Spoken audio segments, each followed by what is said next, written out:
किनारा नहीं। नंबर 3, ज्यादा इल्म वालों से सीखो।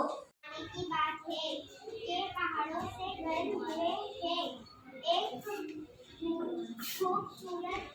आज मॉर्निंग का मैराज है। अक़वाले ज़रीन नंबर 2, अक्लमंद वो है जो कम बोले और ज्यादा सुने। अक़वाले ज़रीन नंबर 2, बेअदब खुदा का फ़ज़ल है महरूम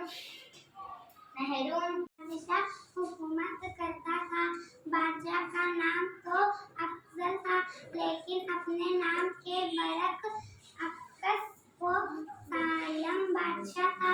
यो तो सब बादशाहों के पास दौलत तो होती है, मगर ऐसे कुदरत ने बहुत ज्यादा दौलत से नवाजा था।